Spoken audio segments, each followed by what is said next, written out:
रायगडची झुंज, अन्यायावर लेखणीचा वार. कैलासवासी रवींद्र किसन दिघे चषकाचा जल्लोष, 2 इलेक्ट्रिक स्कूटीचं आकर्षण. कर्जत शहरात क्रिकेटचा थरार, भव्य रोषणाई, हजारो क्रिकेट प्रेमींची उपस्थिती आणि मालिकावीरांसाठी तब्बल 2 इलेक्ट्रिक स्कूटींचं आकर्षण.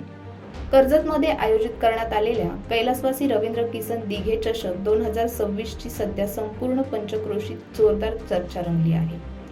उद्योजक अजय दिघे यांच्या पुढाकारातून बामच्या मळ्यातील भव्य मैदानावर या नाईट क्रिकेट स्पर्धेचं शानदार आयोजन करण्यात आलं होतं. दरवर्षीप्रमाणे यंदाही स्पर्धेला क्रिकेट प्रेमींचा प्रचंड प्रतिसाद मिळाला. तब्बल 32 संघांनी या स्पर्धेत सहभाग घेत मैदान गाजवलं.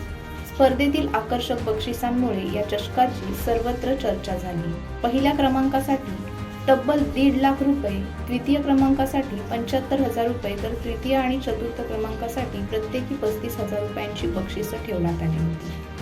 पण सर्वात मोठं आकर्षण ठरलं ते म्हणजे कर्जत शहरात प्रथमच मालिकावीरांसाठी ठेवण्यात आलेल्या 2 इलेक्ट्रिक स्कूटी. याशिवाय उत्कृष्ट फलंदाज, गोलंदाज आणि क्षेत्ररक्षक यांच्यासाठी स्पोर्ट्स सायकल, तर उपस्थित प्रेक्षकांसाठी भव्य लकी ड्रॉचं आयोजन करण्यात आलं होतं. या स्पर्धेसाठी क्रिकेटपटू किरण पवार यांनी विशेष उपस्थिती लावत खेळाडूंना प्रोत्साहन दिलं. यावेळी त्यांनी उद्योजक अजय दिघे यांच्या आयोजनाचं कौतुक करत स्पर्धेला शुभेच्छा दिल्या.